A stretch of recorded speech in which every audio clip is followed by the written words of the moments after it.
Captain Taeho Kim stared at the large screen on the bridge of the Dauntless Asterisk. His hands gripped the rail until his knuckles turned white. Another human colony was falling to the enemy. The Void-collected ships moved like black insects across the screen, surrounding the small defensive fleet. "Sir, Outpost 7 has gone dark," said his communications officer. Her voice shook. "That's the third station this week." Taeho closed his eyes for a moment. 3,000 people lived on that outpost. Now they were either dead or worse, taken by the Void to become part of their hive mind. "Any word from Admiral Han?" he asked. "The Admiral requests your presence on the command deck, sir." Taeho nodded and walked to the elevator. As the doors closed, he caught his reflection in the metal. At 32, he was one of the youngest captains in the Galactic Alliance fleet. His uniform was still crisp and clean. His face still showed hope, but that hope was fading fast. The command deck was busy with officers moving quickly between stations. Large screens showed maps of Alliance space. Too much of it was now marked in red, territory lost to the Void Collective. Admiral Han stood at the center table. He was an older man with gray hair and tired eyes. When he saw Taeho, he waved him over. "Captain Kim, our situation is worse than we thought," said the Admiral. "The Void has adapted to our tactics again. They're learning faster than we can change our strategies." "What about the new shield technology from the Arcturus system?" asked Taeho. "Failed. The Void found a way through it in less than a week." The Admiral pulled up a new screen.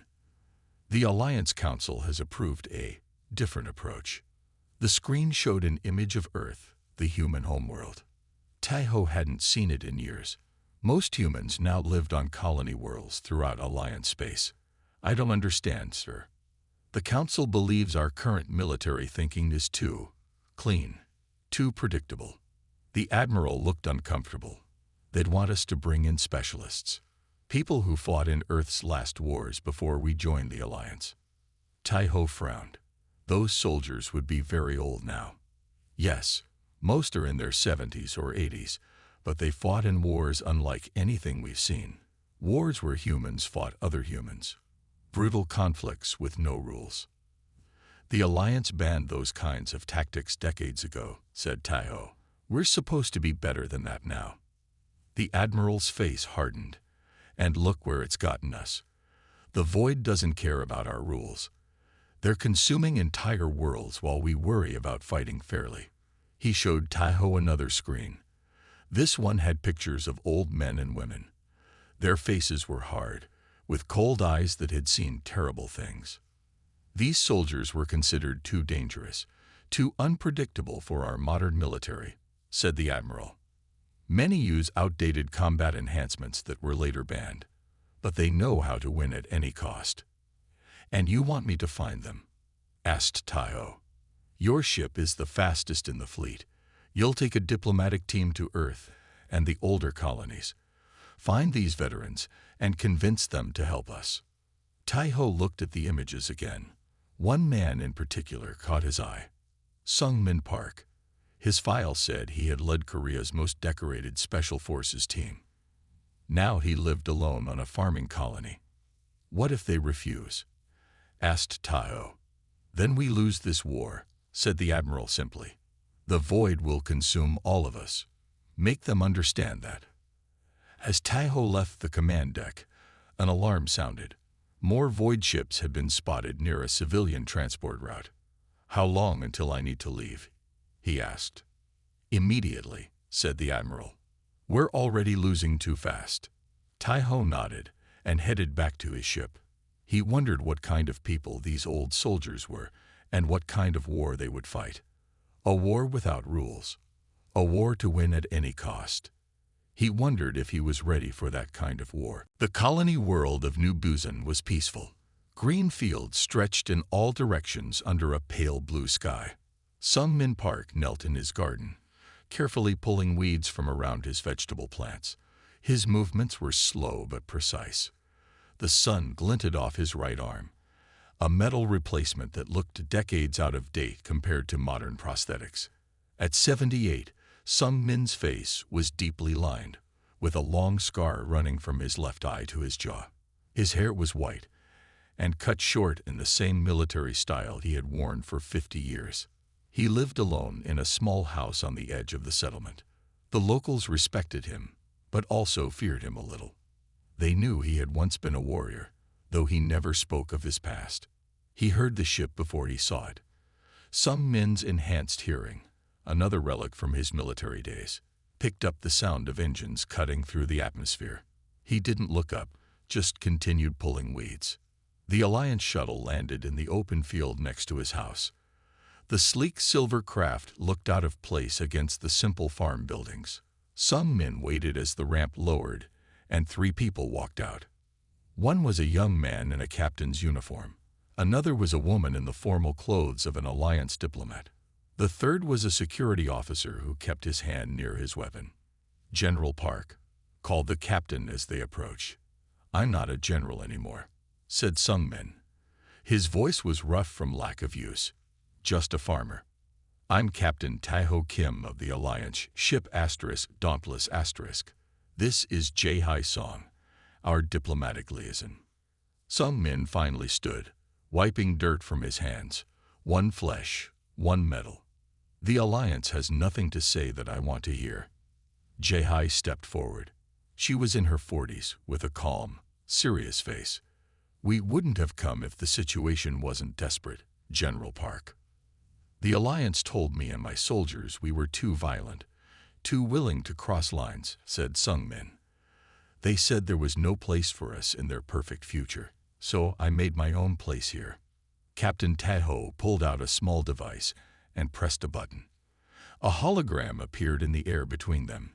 Images of planets burning, of strange black ships, of people being dragged away by creatures that seemed part machine, part insect. "This is the Void Collective," said Taeho. "They've taken 12 Alliance worlds in the past year. We can't stop them with our current tactics." Sung Min watched the images without expression, but something flickered in his eyes. "And now you want the monsters you threw away." "We need experienced soldiers," said Jae-Hai. "Soldiers who can make the hard choices." "Hard choices?" Sung Min laughed, a cold sound with no humor. "You mean the choices that let you sleep at night, while people like me do what needs to be done." He walked to the edge of his property and looked out over the fields. In the distance, children played near the colony school. "The Alliance rejected us because we were willing to do terrible things to protect what we loved," said Sung Min. "They wanted clean hands. And now those clean hands are empty," said Taeho quietly. Sung Min was silent for a long moment. Then he turned and walked into his house. The Alliance officers looked at each other, unsure if they should follow. A few minutes later, Sung Min emerged. He had changed into old, well-kept clothes that weren't quite a uniform, but carried the same sense of purpose. He carried a small bag and a metal case. "I'll need to contact my old team," he said. "Most are still alive. Old soldiers never die. We just wait to be useful again." "How many?" asked Taeho. 12 that I can trust. All over 70 now. All with skills the Alliance pretended to forget." "Will they come?" asked Jae-Hai. Sung Min's eyes hardened, becoming the eyes of the warrior he had once been, the warrior he still was beneath the surface. "They'll come. We made a pact long ago. If humanity needed us one last time, we would answer." He walked toward the shuttle. "The Alliance wanted to forget us. Now they'll remember why they feared us." Aboard the Dauntless *, Sung Min sat alone in his quarters. The metal case he had brought from his home lay open on the table. Inside was an old communication device that looked simple but was anything but. "Time to wake the ghosts," he murmured. He activated the device, and it lit up with a soft blue glow. This was old tech, created before the Alliance had formed, designed to remain undetected by modern scanning systems. His fingers, both flesh and metal, moved across the controls, sending out a coded signal that only 12 people in the galaxy would recognize. Captain Taeho entered after knocking. "Will your team respond quickly?" "They already have," said Sung Min. showing the screen where 8 lights blinked green. We'll need to make 4 stops to pick them all up. The first stop was an asteroid mining colony. Du Yun Li lived in a small apartment filled with plants and strange mechanical devices. At 75, her hair was gray and her face lined, but her eyes were sharp and clever. When the door opened, she already had a bag packed. "Took you long enough," she said to Sungmin. "I've been bored for 20 years." Taiho noticed how she moved with careful precision and how the mining colony security officers seemed afraid of her despite her age. "She was our explosives expert," Sungmin explained later. "The best who ever lived. She once brought down an entire enemy base with just kitchen chemicals and a timer." "The Alliance called my methods excessive," Du Yen said with a small smile. "They prefer their explosions small and controlled. Mine were neither." On the second stop, they found Jun Park at a shooting range on New Seoul. He was teaching young people how to shoot, though his eyes were cloudy with cataracts. When he fired his own weapon, he hit the center target 10 times in 10 shots. "Neural implants," he explained to a shocked Taiho. "Connected to my brain. I don't need my eyes to see." The implants were visible as thin metal lines running from his temples into his scalp. Outdated technology that had been replaced by less visible options in modern times. "June could hit a target 3 kilometers away in high winds," said Sungmin. "Best sniper I ever knew." "Still am," said June, patting his rifle case. "Still am." The third stop brought them to Dr. Hai Jin Kang, who ran a small clinic on the edge of Alliance space. Her medical facility was basic but spotlessly clean. Patients from 3 systems came to her when modern medicine couldn't help them. "I use methods the Alliance Medical Board wouldn't approve," she said, packing her special equipment. "But my patients don't complain about my ethics when they're walking again." Taiho watched as she moved with the energy of someone much younger, her artificial leg making soft whirring sounds as she gathered her supplies. The final stop was a luxury retirement community on Terra Nova, where they picked up 3 more veterans. Minho, a former intelligence officer whose artificial memory enhancements were still sharp. Sujin, a combat pilot whose reflexes defied her age. And Dahun, a tactical officer whose battle plans had been considered too aggressive for Alliance doctrine. By the time they returned to the Dauntless Asterisk, all 12 veterans had assembled. They gathered in the ship's conference room, a circle of aging warriors whose bodies had been rebuilt and enhanced during wars most of the galaxy wanted to forget. "Look at us," laughed Du Yun. "The Alliance's dirty secret, called back for one last fight." "They wanted us to disappear," said Sungmin, looking around at his old team. "To die quietly and take our methods with us." "Why did they really reject us?" asked Jehai, who had been watching the old soldiers with a mixture of fascination and unease. Sungmin's eyes met hers. "Because we reminded them of what humans are capable of when survival is at stake. We crossed lines that couldn't be uncrossed." "And now?" asked Taiho. "Now those lines need crossing again," said Sungmin. "The Void won't be defeated by following rules of war. They'll be defeated by people willing to do what others can't." The old soldiers nodded, their eyes showing not excitement but grim determination.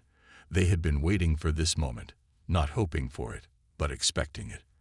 The galaxy had needed their darkness once before. Now it needed it again. Tension filled the air of the Dauntless Asterisk war room. Alliance officers in clean uniforms sat on one side of the table. The old human veterans sat on the other side, their outdated combat gear and visible implants marking them as relics from another time. General Moon, the Alliance military commander, pointed to a holographic map showing Void collective movements near a civilian space station. "We'll focus our defense here and here," said General Moon. "Our priority is protecting civilian lives while minimizing collateral damage." Sungmin studied the map, his artificial eye zooming in on details the others couldn't see. "That won't work. The Void will sacrifice their forward units to keep you busy while they circle around to take the station." "We have ethical protocols, Mr. Park," said General Moon stiffly. We don't target civilian infrastructure, even if it's been taken by the enemy. Du Yun, the explosives expert, laughed bitterly. That's why you're losing. The Alliance officers shifted uncomfortably. Captain Taeho glanced between the two groups, feeling the gap between them widen. What would you suggest? He asked Sung Min. Before Sung Min could answer, alarms blared throughout the ship. A communications officer burst into the room. Void ships. They found us. At least 20 vessels approaching fast. General Moon stood quickly. Battle stations. All cruise tow. A massive blast rocked the ship. The lights flickered and died, replaced by dim emergency lighting. They hit our main power core, someone shouted. Weapons systems are down.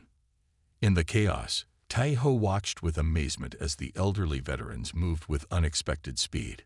Despite their age, they reacted faster than the younger officers. Sung Min was already at a control panel, his metal fingers moving rapidly across the keys. Backup systems. Route power from life support on decks 7 through 12. Those decks are occupied, protested an Alliance officer. Not for long, said Jun, the sniper. Evacuation protocols. Do Yun had opened a floor panel and was rewiring systems with practiced ease. Ship this advance should have better fail-safes, she muttered. Hai Jin, the doctor, was already treating wounded crew members, using techniques that made the Alliance medics stare in shock. Another blast hit the ship. The view screen showed void vessels surrounding them, their black hulls absorbing the stars. Main weapons are still offline, reported an officer. We can't fight back. We don't need main weapons, said Sung Min. He turned to Taeho. Captain, I need access to your auxiliary defense grid. Taeho hesitated only a moment before entering his access code. General Moon tried to intervene, but Taeho held up his hand. Let them try, he said. Sung Min's fingers danced across the controls. The ship's remaining power redirected to systems that weren't meant to be used offensively. The point defense lasers, designed to destroy incoming missiles, suddenly fired in complex patterns at the void ships. Targeting their sensor nodes, explained Sung Min. Every ship has blind spots. On the screen, the void vessels began to move erratically as their navigation systems failed. 3 of them collided, their hulls breaking apart. Now the cooling vents, said Sung Min, continuing to fire. The small, precise laser bursts hit seemingly random points on the largest void ship. Suddenly, the enemy vessel exploded from within. How did you know where to hit them? Asked Taeho in amazement. We studied our enemies before we fought them, said Sung Min. The Alliance studies rules of engagement. Within minutes, the void ships were retreating, leaving behind 6 destroyed vessels. The Dauntless Asterisk was damaged but intact. General Moon stared at the tactical display in disbelief. That was unorthodox. That was effective, corrected Sung Min. He looked at the shocked faces of the Alliance officers. You fight with rules. We fight to win. Taeho looked at the old soldiers with new understanding. These weren't just veterans with outdated methods. They were survivors of conflicts so brutal they had been erased from polite history. Their knowledge hadn't been surpassed. It had been suppressed. I think, said Taeho slowly, we have a lot to learn from you. Sung Min nodded, his scared face showing no emotion. Your education begins now. The real war is just starting. The old soldiers gathered in a private room on the Dauntless Asterisk. Maps and tactical displays covered every surface. Sung Min stood at the center, pointing to a distant star system. This is our first target, he said. The Void Communication Hub in the Proxima sector. That's deep in Void territory, said Captain Taeho.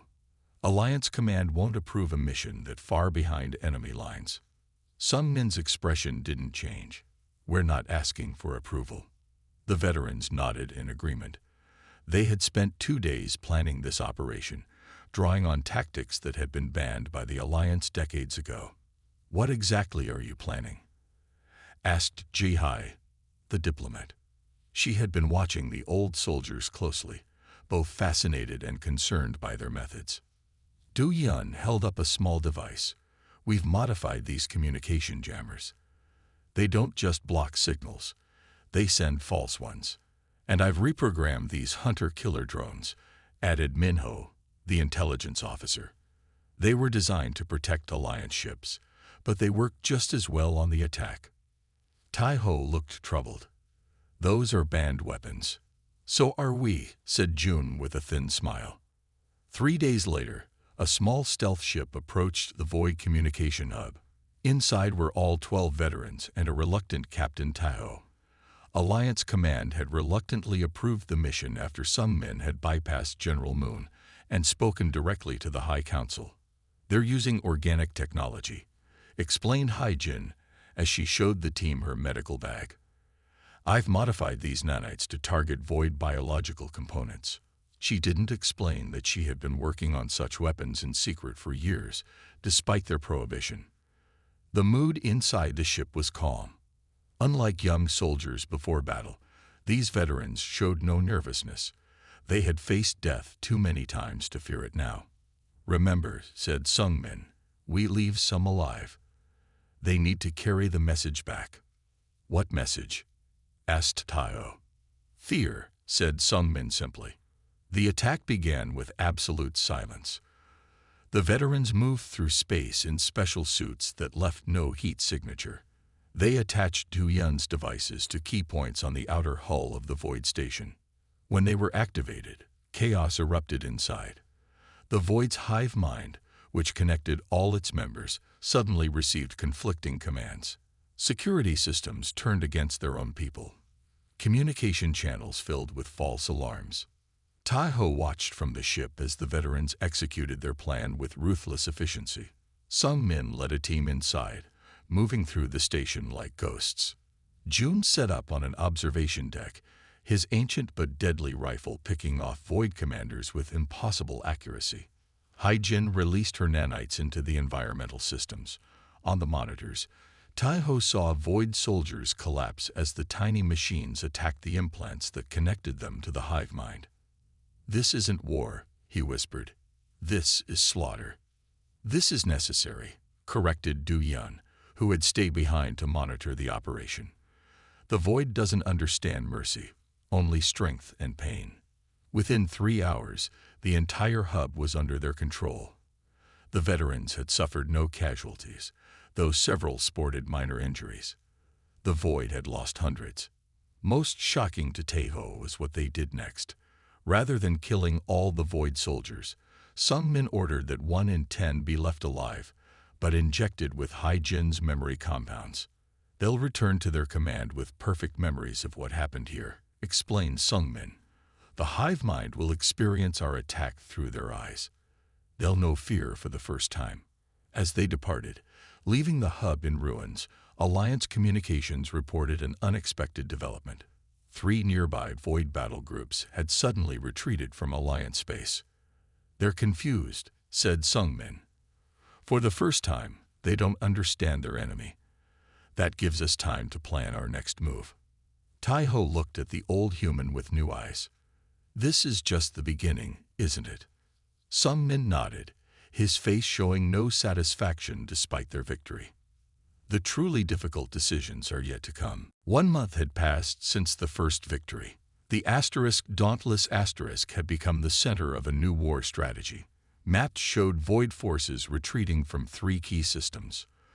For the first time in years, the Alliance was winning. But the cost troubled many. Ji-Hai Song walked quickly through the ship's corridors, her face tight with anger. She found some men in the tactical room, studying reports from the latest operation. We need to talk about what happened on Settlement 12, she said. Some men didn't look up. The mission was successful. There were 500 civilians on that settlement. Now he turned to face her. No, there were 500 people who used to be civilians. The Void had already started changing them. Ji-Hai slammed a data pad on the table. It showed images of bodies. Men, women, even children. These people could have been saved, she said, her voice shaking. The Alliance has protocols for removing void implants. We could have tried. At what risk? Asked Sungmin. His voice remained calm, but his eyes showed a flash of something, perhaps regret. Those protocols work one time in 5. The other 4 times, the subject turns violent and spreads the infection. Jae-hai stared at him. We're becoming like them, treating people as things. Sung-min was quiet for a moment. Then he pointed to a screen showing a child's toy recovered from the settlement. Look closer. Jae-hai looked. Hidden inside the stuffed animal was a tiny void transmitter. They were using the children to spy, said Sung-min. By the time we arrived, none of them were truly human anymore. He stood and walked to the window, looking out at the stars. The difference between us and them. We hate what we must do, but we do it anyway. In the ship's training room, Jun and Do-yeon were working with a group of young Alliance soldiers. These were volunteers who had chosen to learn the veterans' methods. You aim too carefully, Jun told a young sniper. In combat, you won't have time for perfect shots. The Alliance marksmanship manual says. The young soldier began. The manual was written by people who never fought the void, interrupted Jun. Forget it. Across the room, Do-yeon was teaching others how to create explosives from common materials. The Alliance would call this sabotage, said one soldier nervously. The Alliance calls it that until they need it, replied Do-yeon. Then they call it necessary. Tai-ho watched from the doorway. He had changed in the past month. His uniform was no longer perfectly pressed. His eyes had the same hard look that the veterans carried. He had seen 3 more battles now, had given orders that 6 months ago would have horrified him, had watched as the old soldiers turned the war around through methods that would never appear in Alliance records. Captain, called Min-ho, approaching with a datapad. We've received new intelligence. The void is adapting to our tactics faster than expected. Tai-ho nodded. They're learning. Yes, but so are we. That evening, Tai-ho found Sung-min alone in the observation deck. The Alliance Council is divided, said Tai-ho. Some want to give you full authority to continue. Others want to court-martial all of us for war crimes. Sung-min smiled thinly. I've been on trial before. It doesn't frighten me. What does frighten you? Asked Tai-ho. Failure. Sung-min's voice was quiet. Knowing I could have stopped this enemy, but didn't use every tool available because someone thought it was too ugly. Tai-ho was silent for a moment. The tactics you're teaching us, they're changing the Alliance, changing who we are. War always changes you, said Sung-min. The question is whether you'll be alive afterward to rebuild. And what will we rebuild? Something better than the void, or just another version of them? Sung-min turned to face the younger officer. That's the question that keeps me awake at night, Captain. It's why I trust you to remember the difference between necessary evil and evil that becomes a habit.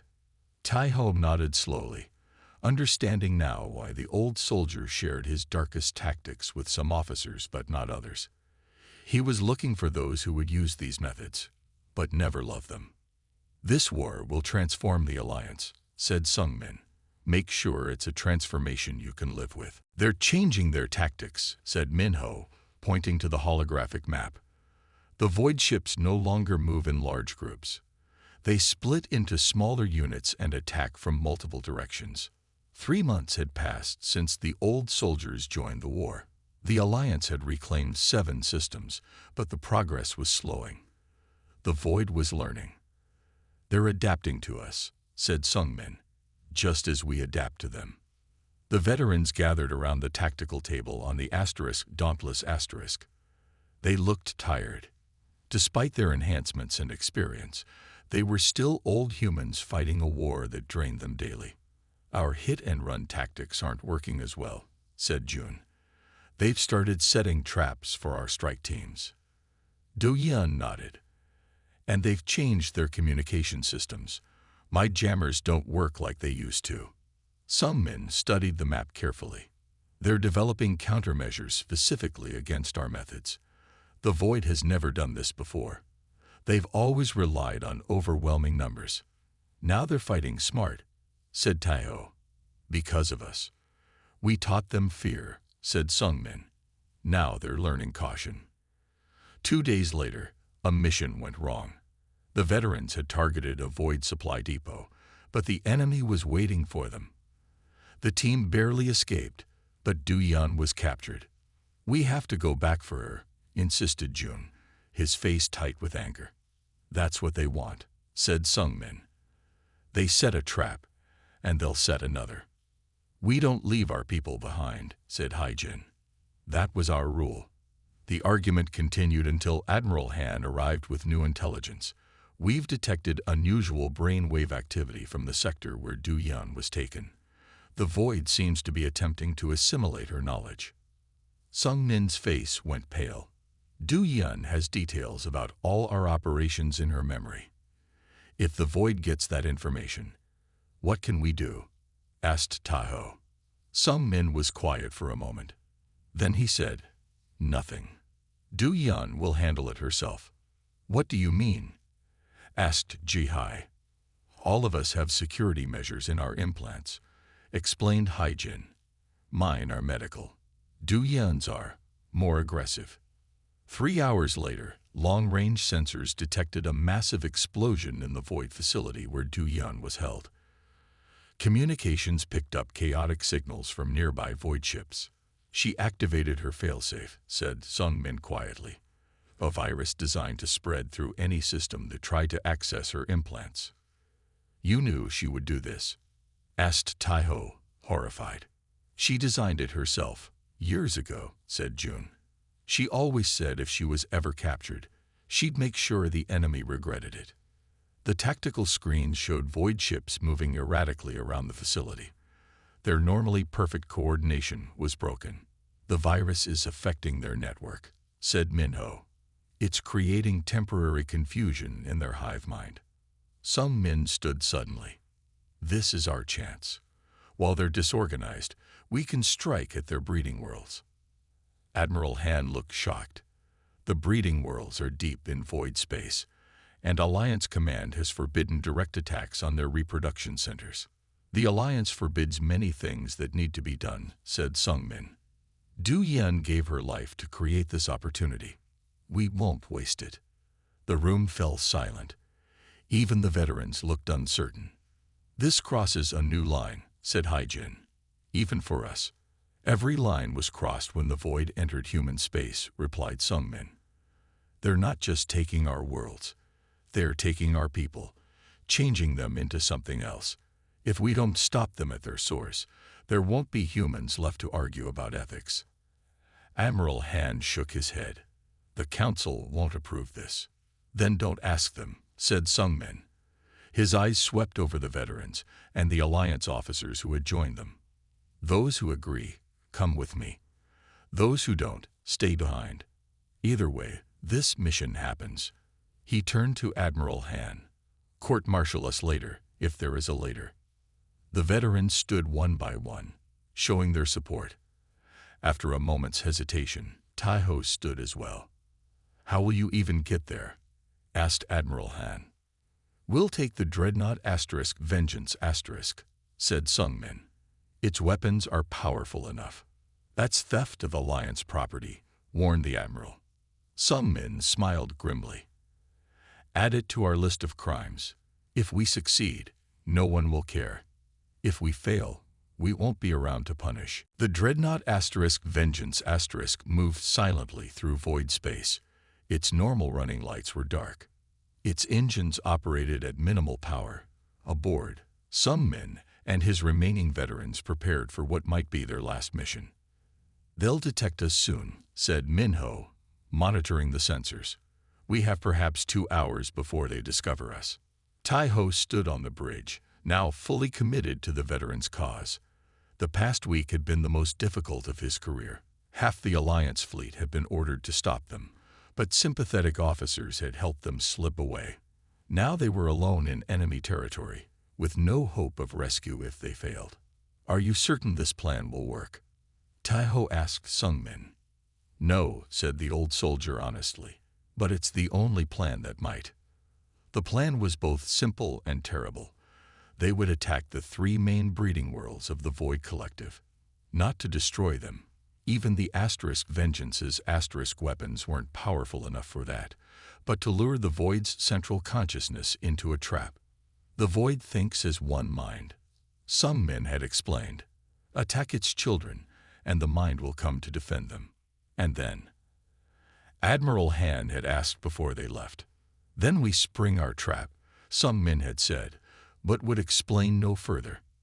Now, as they approached the first breeding world, Tai-Ho learned the full plan. "We're the bait," said Sung-min, showing him a small device. "This transmitter broadcasts our brain patterns, human thoughts, emotions, fears, things the Void has never fully understood but wants to consume." "You want the Void to chase us?" asked Tai-Ho. "Not just chase us. Hunt us. Focus all its attention on capturing us." Sung-min looked at each of his old comrades. "While it hunts us, the main Alliance fleet will attack its central processing hub in the Proxima sector." Tai-Ho was shocked. "You've been in contact with Alliance Command after we stole this ship?" Hai-Jin smiled thinly. "Some of us have. Admiral Han understands necessity, even when he can't officially approve it." "How many of our ships will be sacrificed for this plan?" asked Tai-Ho. "Some," admitted Sung-min. "Perhaps many. But if it works, the Void will be cut off from its central mind. Its ships will become disorganized, easier to defeat one by one." Jun, checking his rifle, spoke without looking up. "War is math, Captain. Sacrifice some to save many." The attack on the first breeding world began at 400 ship time. The Asterisk Vengeance Asterisk broke from stealth, its weapons firing at key points on the planet's surface. As expected, Void ships responded immediately, rising from the surface and surrounding moons. "First wave incoming," reported Minho. "At least 50 vessels. Enough to kill us 3 times over," muttered Sujin, the pilot. "Hold position until the last possible moment," ordered Sung-min. "We need them to commit fully." The bridge crew watched as the wave of Void ships approached. They were close enough now to see the strange organic mechanical design of the enemy vessels. "They're communicating unusually," said Minho suddenly. "I'm detecting a new signal pattern." "It's here," said Sung-min. "The central consciousness. It's taking direct control of the fleet." Tai-Ho felt a chill. The enemy was no longer just ships, but a single mind controlling them all. A mind that had focused entirely on the humans who had caused it so much trouble. "Now, Sujin," called Sung-min. The old pilot's hands moved with surprising speed across the controls. The Asterisk Vengeance Asterisk lurched forward, diving directly toward the approaching fleet, then veered at the last second into a pre-calculated jump point. "Transmitter active," reported Hai-Jin, broadcasting at full power.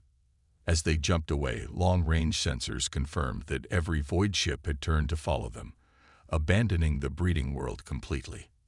"They took the bait," said Sung-min. "Now for Phase 2. The veterans looked at each other.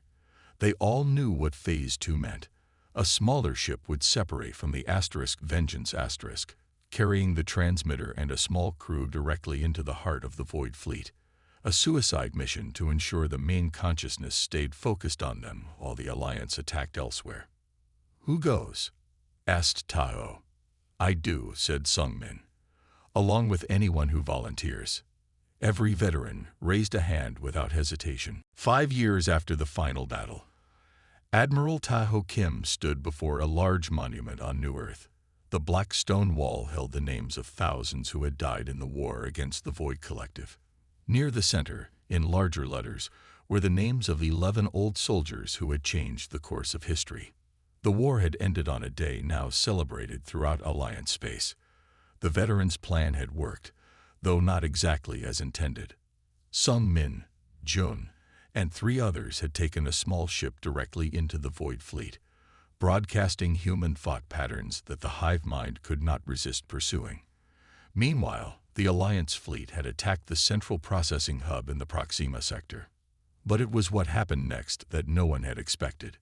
When surrounded by void ships, Sung Min and his team had released a final weapon, not a bomb or virus, but the complete, unfiltered memories of their lives. Decades of human joy, pain, love, hatred, and most importantly, individual choice. These memories, transmitted directly into the void hive mind, had done what no weapon could. They had introduced doubt.